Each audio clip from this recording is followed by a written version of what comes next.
Aquiles Larrea, as always, it's a pleasure, man, to share this conversation about money.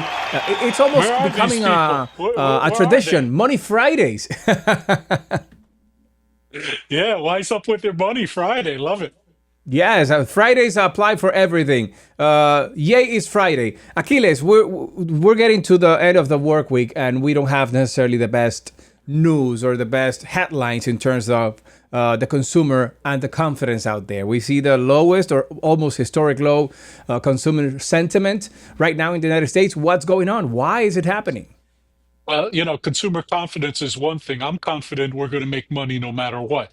Here's what's going on. When you see confidence is going down, it's just very simply that everybody's seeing that the pricing is going up continually and steadily. This administration had mentioned that they were going to bring down the pricing, yet this president and administration has done nothing to bring the price, the consumer prices down. So when you go to the supermarket that you're paying a lot more for goods that ordinarily wouldn't be that high. I mean, you're looking at your electrical bill. Your electric bill has doubled, tripled in price in some cases, and this erodes confidence. This, along with the tariffs, uncertainty about the tariffs. We're talking about, well, I don't know how much that particular purchase going forward to Christmas is going to cost me, or I don't even know how much gas is going to cost me tomorrow.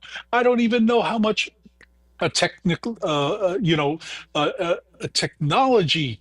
Am I going to buy the iPhone? Am I going to get, the Samsung, or whatever it is out there that uses technology? And now with these tariffs, we got to worry about drugs and that pricing as well. So all these things are eroding consumer confidence, making it difficult, along with higher inflation, high unemployment.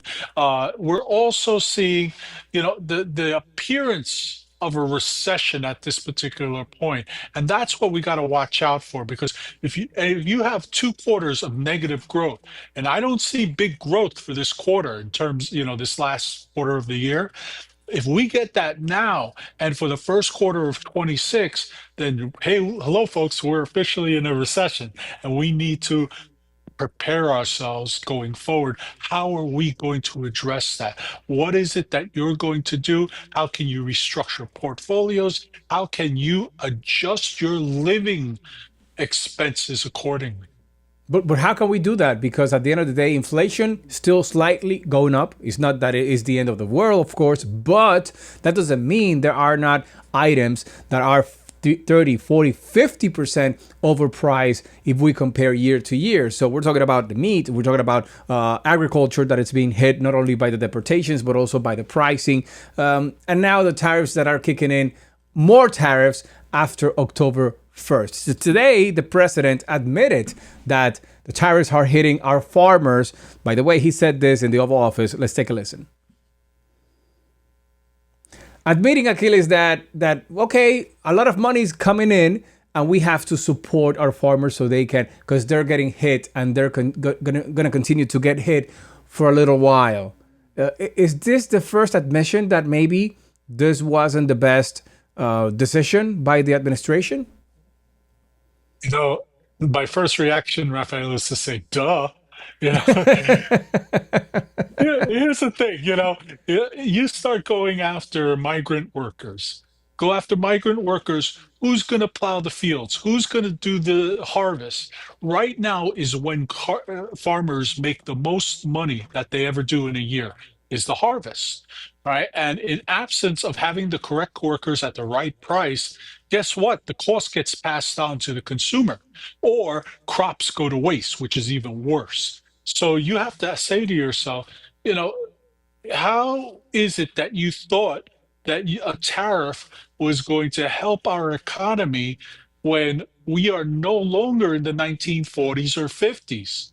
We need to, if we're going to do a tariff, that we should concentrate on the areas that make sense to do a tariff. Areas where there's competition against us that doesn't make sense for us. And that you want to Now, protect our producers to say it that way. You want to protect the Right. local and national products. Farmers don't need another subsidy. They don't need another bailout. They need their farms to function. And it seems like we're cutting them off at the knees with these tariffs because, farm equipment is no longer made here in the United States. Some parts, yes, but it might be assembled in Mexico or Canada, and we have tariffs with those countries right now. We picked a fight that doesn't make sense in terms of the costs going forward. And that's going to, in terms of relation for inflation, in terms of unemployment, how would you expect it not to go up? That's silly. So a lot needs to be done by this administration to start rectifying these issues and not just saying, oh, well, if you have, great. If you don't have, tough, because that's kind of the sense I'm feeling right now as a consumer. I don't know about you, Rafael, but, I look at these Yes. prices and I'm like, wait a minute, there's something going on here that is not adding up. The corporations will continue to make record profits. That we know. Talking about record profits, I'm gonna switch gears now because we had record profits for, let's say, the companies. The market behaved incredibly well, and it's behaving well right now as we speak. As we were doing this segment, it's going back to those almost record levels, not that high as let's say 72 hours ago, but at the beginning of the week. But we had a market behaving so well that the administration was smiling and celebrating this. Regardless, it doesn't have anything to do with the economy right now, right? The funny thing, I'll take a look at my business, for instance, right? Everybody wants, nobody wants to hear from you when the market's up. Everybody thinks they're a genius when the market's up. It's when the market starts going down and everybody starts running for the hills, they wonder why you haven't called. So here's the thing. We've had a record run up without a pullback, a serious pullback. We need these pullbacks. They're healthy for the market. It makes the market efficient. And these are the things that keep the game honest, as I say, So once you have these things going on, there's no correlation between the market and what's going on economically right now. So there's no real correlation. You have the beginning or the rumblings of stagflation, but we're not there yet. We're starting to see the beginnings or the rumblings of a recession, which I think we're closer to at this point. But there's always opportunity to make money. And the minute you stick your head in the ground like an ostrich, that's when you're going to lose and not make money at all. Get together with someone, get the information you need in order to make positive decisions for the future. And that's what you're one of those in the universe of wealth management with Larrea Wealth Management. But I have to ask you, I know that you guys, the chef never gives out the recipe, but how can you make money when the market is behaving so well? Where are the opportunities? When you see green, in my case, I'm going to be very honest. Where do I put my money if I see it's green and I'm expecting it maybe to go down? Shouldn't I wait for it to go down? Where do I look? You're the best. You're the expert.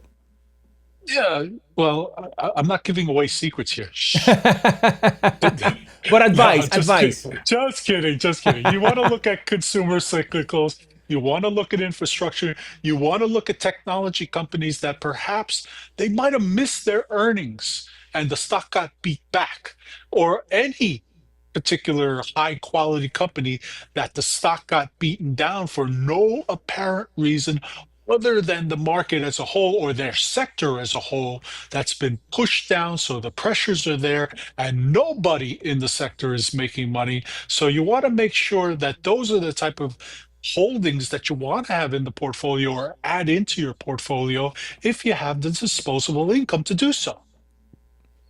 And those are the moments that we call Aquiles Larrea. I have such and such this amount of money. How can we make it profitable? Larrea Wealth Management, Wise Up with Your Money, your first book. I mean, that's your second book. And Your Money and You, your first book. that's where you start learning so you can talk to the expert about it. Any final thoughts that you have on not only on the market, but how can we take advantage of this moment right now? Yeah, yeah, right now you have to really make sure you get together with someone, whether it be like myself and, or anyone who can help, who is not emotionally tied to the money.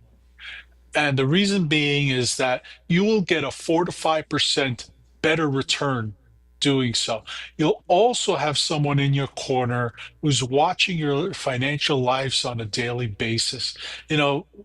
Reaching out to me and making, money is not a hard thing to do.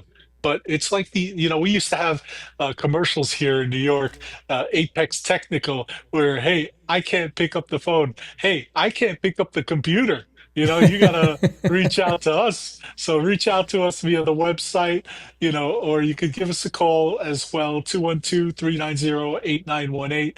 And yeah, go to Amazon, look at the books. The books are really no nonsense, no jargon, no BS, as I call it, way to make money going forward.